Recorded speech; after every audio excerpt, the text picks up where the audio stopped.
Hi అండి, నమస్తే. Welcome to Telugu Tadaka. ఈరోజు వీడియోలో కొబ్బరి బూరెలు ఎలా చేయాలో చూపిస్తున్నాను. ఈ వీడియోలో చూపించిన విధంగా టిప్స్ ఫాలో అవుతూ మీరు చేయండి. చాలా బాగా పొంగుతూ చాలా సాఫ్ట్గా వస్తాయి కొబ్బరి బూరెలు. ఇంట్లోనే ఈజీగా ఇలా చేసి పిల్లలకి పెట్టండి. చాలా టేస్టీగా ఉంటాయి. చాలా ఈజీ కూడా చేసుకోవడం. ముందుగా నేను ఇక్కడ 1 కిలో రేషన్ బియ్యం తీసుకున్నాను. రేషన్ బియ్యం అయితేనే మనకి పిండి వంటలకి చాలా బాగుంటాయి. వీలైతే రేషన్ బియ్యం తీసుకోవడానికి ట్రై చేయండి. ఇక్కడ కప్పుల్లో అయితే 5 కప్పులు బియ్యం తీసుకున్నాను. ఇప్పుడు ఈ బియ్యంలో నీళ్లు పోసి 2-3 సార్లు శుభ్రంగా కడుక్కోవాలి. ఫ్రెష్గా నీళ్లు పోసి 15 గంటల పాటు నాననివ్వాలి బియ్యాన్ని.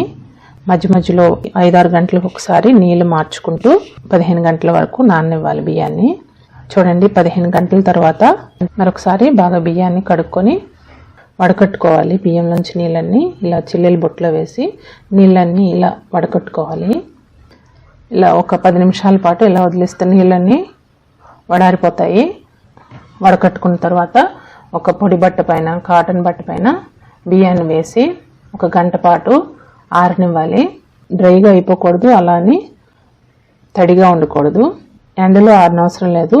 ఇంట్లోనే 1 గంట పాటు ఆరబెట్టుకుంటే చూడండి, ఇలా మనం చేయి పెడితే చేయికి ఇలా బియ్యం అంటుతున్నాయి కదా, ఇలా ఆరితే సరిపోతాయి. తడి అనేది ఉండకూడదు, అలానే డ్రైగా ఆరిపోకూడదు. ఇప్పుడు మిక్సీ జార్లో సగానికి బియ్యం వేసుకొని మెత్తగా పౌడర్ చేసుకోవాలి. చాలా ఈజీగా తొందరగానే పౌడర్ అయిపోతుంది, ఎందుకంటే బియ్యం నాని ఉంటాయి కదా. ఇలా మెత్తగా గ్రైండ్ చేసుకున్న పిండిని పిండి జల్లెడలో వేసుకొని 1-2 సార్లు బాగా జల్లించుకోవాలి. చూడండి, ఇలా రవ్వలా వస్తుంది కదా.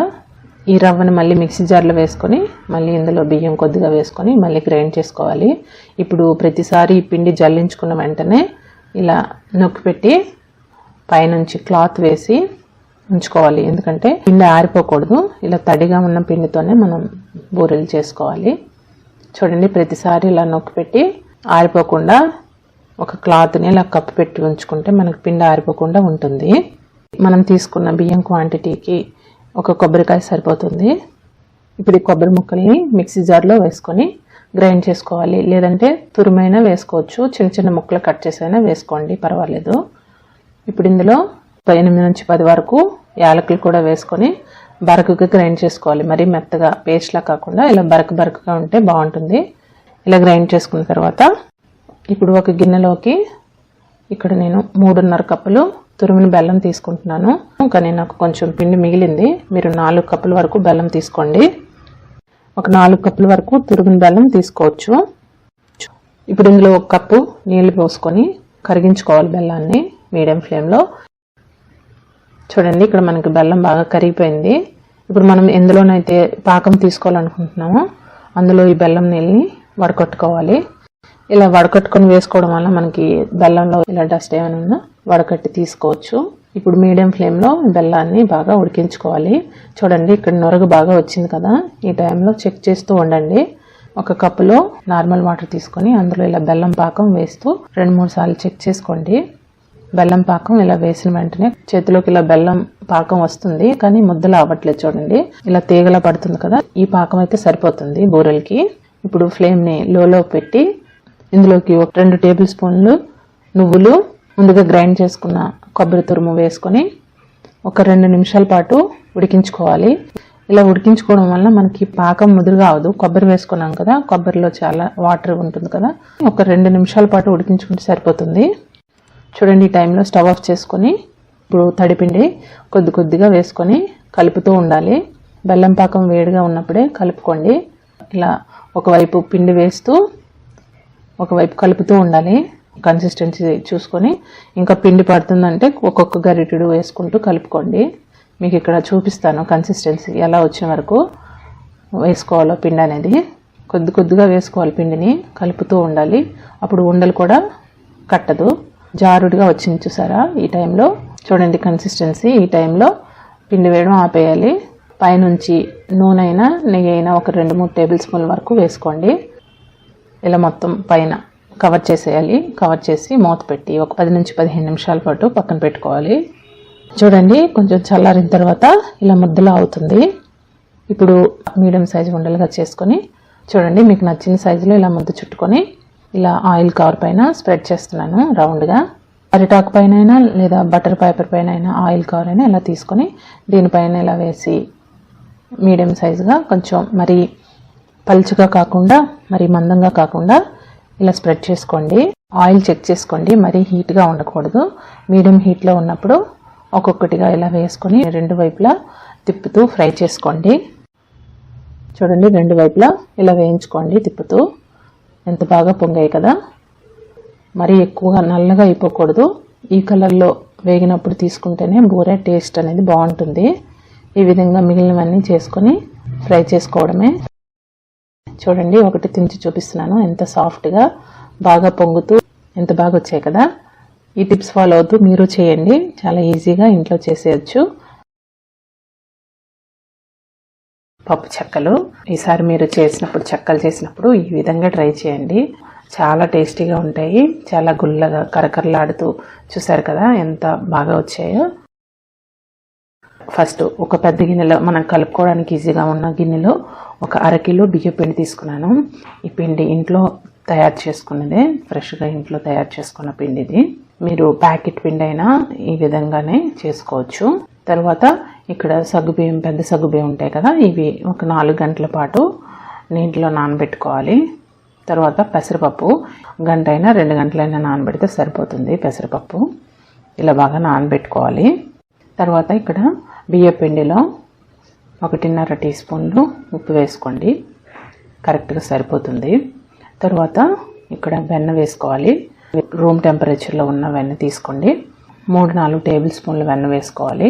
బియ్య పిండిలో వెన్నను బాగా ఫస్ట్ కలుపుకోవాలి. ఈ ఉప్పును వెన్నని ఫస్ట్ బాగా కలపాలి, బాగా పట్టినట్టు బాగా కలపాలి. తర్వాత మనం బియ్య పిండి చేతిలో తీసుకుంటే బైండ్ అవ్వాలి, బాగా ఇలా ముద్దలాగా అయినట్టు ఉండాలి. లేదంటే మళ్ళీ మీరు కొంచెం వెన్న వేసుకొని కలుపుకోండి. ఇక్కడైతే నేను చెప్పిన క్వాంటిటీ కరెక్ట్గా సరిపోతుంది. తర్వాత ఇప్పుడు ఒక మిక్సీ జార్ తీసుకొని ఇందులో 8 నుంచి 10 వరకు వెల్లుల్లి రెబ్బలు వేసుకోవాలి. తర్వాత కొద్దిగా ఒక 2 ఇంచులు అల్లం తీసుకొని ఇలా చిన్న ముక్కలుగా కట్ చేసుకొని వేసుకోండి. తర్వాత పచ్చిమిరపకాయలు ఒక 4-5 పచ్చిమిరపకాయలు, 1 టీ స్పూన్ మిరియాలు వేసి కచ్చబచ్చగా గ్రైండ్ చేసుకోవాలి. మరి పేస్ట్ లాగా కాకుండా చూడండి ఇలా బరకగా గ్రైండ్ చేసుకోండి. ఇలా అయితే చెక్కలో మనకి అక్కడక్కడ తగులుతూ మంచి టేస్టీగా ఉంటాయన్నమాట. అందుకే ఇలా బరకగా గ్రైండ్ చేసుకోండి.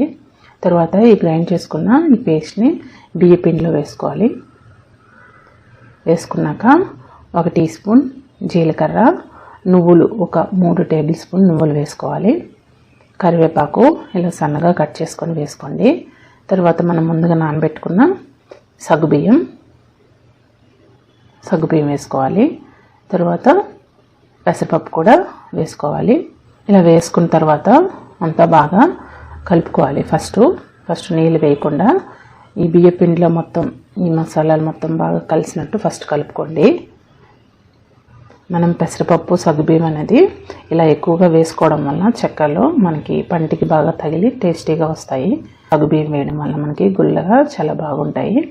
ఇప్పుడు ఈ టైంలో బాగా కలుపుకున్నాం కదా, ఈ టైంలో మీరు ఉప్పు కారం సరిపోతే ఈ టైంలో అడ్జస్ట్ చేసుకోండి. తర్వాత ఇందులో వేడిగా ఉన్న నీళ్ళు వేసుకోండి. ఇలా వేడి నీళ్ళు వేసుకొని కలుపుకోవాలి. ముద్దని మరి గట్టిగా కలుపుకూడదు, అలా అని మరి లూజ్గా కలుపుకూడదు. చూడండి ఇలా సాఫ్ట్గా ఉండాలి. కన్సిస్టెన్సీ కరెక్ట్గా చూసుకోండి. ఇలా కలుపుకుంటే మనకి చెక్కలు ఒత్తుకునేటప్పుడు మనం చక్కగా ఒత్తుకోవచ్చు. నెక్స్ట్ ఎక్కువ నూనె అనేది పీల్చకుండా క్రిస్పీగా బాగా వస్తాయి. ఇప్పుడు ఇలాంటిది ఏదైనా గుంతగా ఉన్న ఇలా లోతుగా ఉన్న స్పూన్స్ ఉంటే ఇలాంటి స్పూన్ ఒకటి తీసుకొని ఇలా మనం చుట్టుకుంటే మనకి చెక్కలన్నీ ఒకే సైజులో ఉంటాయి. అందుకని ఇలా చుట్టుకోండి. ఒకే సైజులో మనం చేయొచ్చు చెక్కల్ని. ఇలా కొంచెం మనకు కావాల్సినవి బాల్స్ని ఇలా చుట్టుకొని మిగతా పిండి పైన ఒక తడి బట్టని ఇలా కప్పి ఉంచండి. దీనివల్ల మనకి మిగతా పిండి అనేది ఆరిపోకుండా ఉంటుంది. తర్వాత ఇక్కడ చెక్కలు ఒత్తుకోవడానికి ఇక్కడ ఏదైనా ప్లాస్టిక్ కవర్ తీసుకోండి. ఇక్కడ నేను ఆయిల్ కవర్ తీసుకున్నాను. ఇక్కడ మనకి ఒత్తుకోవడానికి ఇలా బరువుగా ఉన్న నేను ఇలా అల్లం వెల్లుల్లి దంచుకుంటాం కదా, ఈ బరువుగా ఉన్న ఇలాంటిది నేను తీసుకున్నాను. ఈ రాయిని దీనికి ఇలా ప్లాస్టిక్ కవర్ కట్టి ఇలా పెట్టుకున్నామంటే కొంచెం ఆయిల్ రాసి మనకి చెక్కలు ఒత్తుకునేటప్పుడు చెక్కలు అనేవి అంటుకోకుండా ప్రతిసారి అంటుకునే ఇబ్బంది ఉండదు. ఈజీగా అంటుకోకుండా మనం ఇలా చేయొచ్చు. తర్వాత ఈ కవర్కి సరిపడా ఇలా బాల్స్ అడ్జస్ట్ చేసుకోండి. నాకు ఇక్కడ ఈ ఆయిల్ కవర్కి 6 అనేవి వచ్చాయి. 6 చెక్కలు చేయొచ్చు. ఇలా ఒక వాయికి ఇలా ఈజీగా చేసుకోవచ్చు. ఈ వాయి ఫ్రై అయ్యేసరికి నెక్స్ట్ మళ్ళీ మనం ఫ్రై చేసుకోవడానికి మరొకసారి అడ్జస్ట్ చేసుకొని చేసుకోవచ్చు ఈజీగా. ఇలా కొంచెం ప్రెస్ చేయాలి. ఈ బరువు మనం ఇలా పట్టుకున్నాం కదా ఈ స్టోన్తో ఇలా కొద్దిగా ఇలా ప్రెస్ చేస్తే మనకి చక్కగా చెక్కలు అనేవి ఒత్తుకోవచ్చు. చూడండి, థిక్నెస్ అనేది ఇలా ఉండాలి. మరీ పలుచగా కాకుండా మరీ మందంగా కాకుండా. తర్వాత ఇక్కడ మనకి నూనె అనేది బాగా వేడెక్కింది. ఇలా వేడిగా ఉన్న నూనెలో ఫ్లేమ్ని మీడియంలో అడ్జస్ట్ చేసుకొని చెక్కలన్నిటిని వేసుకోవాలి. ఆయిల్కి తగినట్టు, కడాయికి తగినట్టు. నేను ఇక్కడ మీడియం కడాయి తీసుకున్నాను. 6 చెక్కలు ఫ్రీగా వేయించుకోవచ్చు. మనం కలుపుకోవడానికి కూడా వీలుగా ఉండాలి కదా, అందుకని ఇలా 6-7 చెక్కలు మీడియం కడాయిలో పడతాయి. ఇలా 2 వైపులా వేసిన తర్వాత 1 నిమిషం తర్వాత 2 వైపులా ఇలా ఫ్రై చేసుకొని తీసుకోవాలి.